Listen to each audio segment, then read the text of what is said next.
warahmatullahi wabarakatuh. Perkenalkan, nama saya Andini Nurul Azkiyah dengan NIM 225790013 dari Program Studi Perdagangan Internasional. Baik, saya akan mempresentasikan materi yang berjudul Studi Kasus Penerapan Sistem Konsinyasi yang Sukses di Berbagai Industri dalam mata kuliah Manajemen Logistik dan Transportasi. Jadi konsinyasi adalah strategi di mana produsen atau pemasok menyediakan barang kepada pengecer atau pihak ketiga yang kemudian menjual barang tersebut dan membayar produsen hanya setelah barang terjual. Model ini membantu mengurangi risiko bagi pengecer dan dapat mendorong penjualan.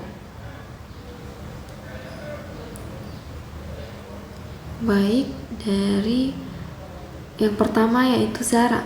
Kasusnya yaitu Zara bagian dari Inditex Group terkenal dengan model bisnis yang responsif terhadap tren mode cepat, fast fashion. Salah satu elemen kunci dari model bisnis mereka adalah pengelolaan persediaan dengan menggunakan konsinyasi di beberapa pasar mereka. Jadi implementasinya, Zara mengirimkan barang ke toko-toko tanpa terlebih dahulu menjual ke pengecer. Hasilnya, mengurangi risiko bagi toko dalam mengambil barang baru.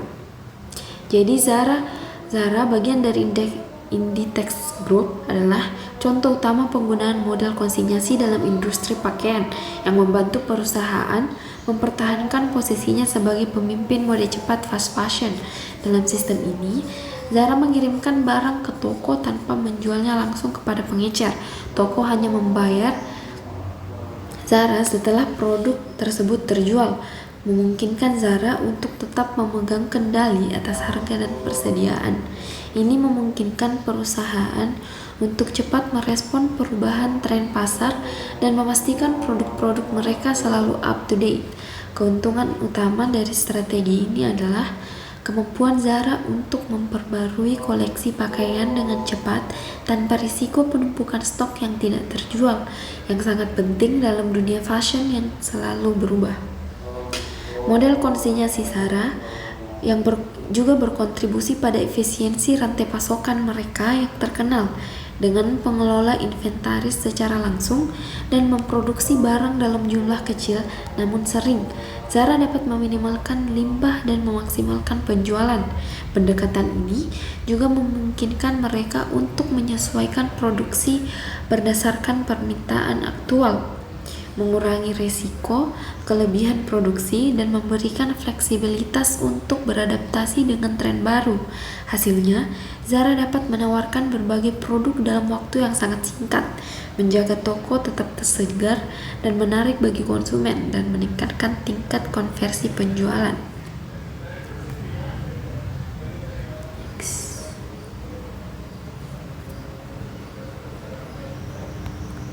Yang kedua, Barnes dan Noble. Kasusnya Barnes and Noble, salah satu jaringan toko buku terbesar di Amerika Serikat, menggunakan sistem konsinyasi untuk mengelola stok buku. Implementasinya, buku dikirimkan ke toko di bawah sistem konsinyasi. Penerbit atau distributor menerima pembayaran hanya setelah buku terjual.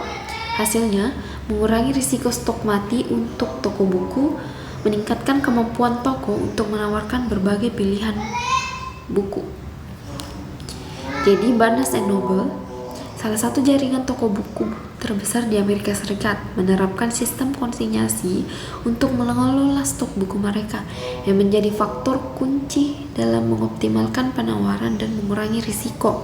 Dalam model ini, penerbit atau distributor memasok buku ke Barnes and Noble tanpa pembayaran di muka.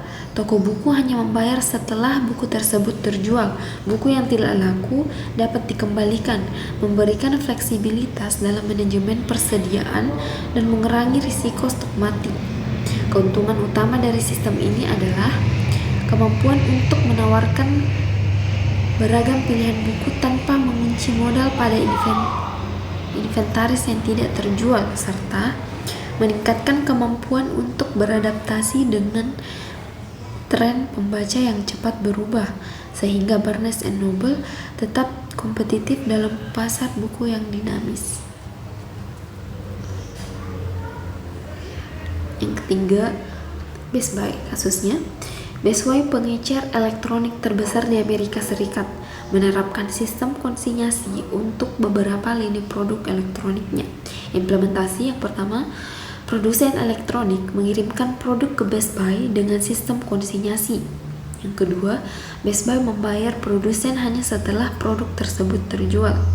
Hasilnya, yang pertama mengurangi risiko inventaris bagi Best Buy, yang kedua memungkinkan lebih banyak produk tersedia bagi konsumen tanpa membebani modal Best Buy.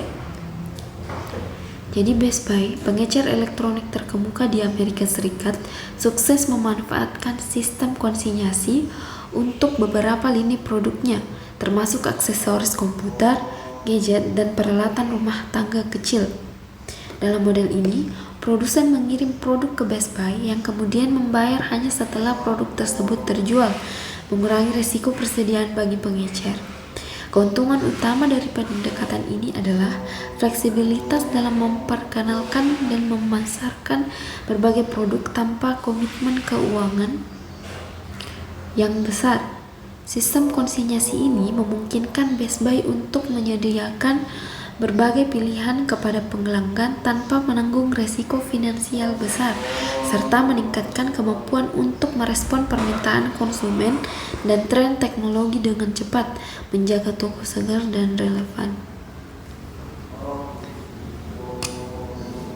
Keempat, Whole Foods Market. Kasusnya, Whole Food Market menggunakan sistem konsinyasi untuk berbagai produk makanan, terutama produk segar dan lokal.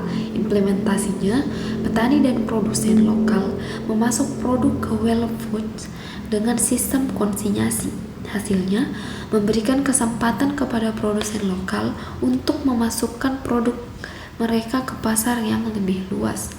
Jadi, Whole Food Markets yang dikenal dengan produk segar dan organiknya menggunakan sistem konsinyasi, terutama untuk produk lokal dan musiman seperti sayuran, buah-buahan, dan bahan makanan khusus. Dalam sistem ini, petani dan produsen lokal membayar produk mereka ke Whole Foods tanpa pembayaran awal, dan hanya menerima pembayaran setelah produk tersebut terjual. Keuntungan utama dari pendekatan ini adalah pengurangan risiko bagi Whole Foods karena mereka tidak perlu menginvestasikan modal besar untuk barang yang mungkin tidak laku. Ini juga memberikan kesempatan bagi produsen kecil untuk memasukkan produk mereka ke pasar yang lebih luas tanpa tekanan finansial besar. Sistem ini memungkinkan Whole Foods untuk menawarkan pilihan segar dan bervariasi kepada pelanggan, meningkatkan kualitas dan kesegaran produk, serta mendukung komunitas pertanian lokal.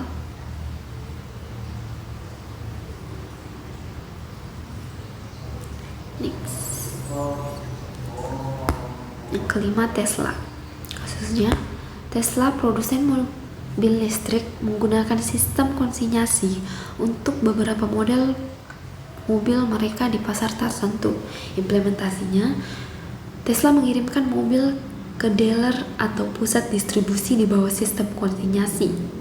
Yang kedua, dealer membayar Tesla setelah mobil terjual.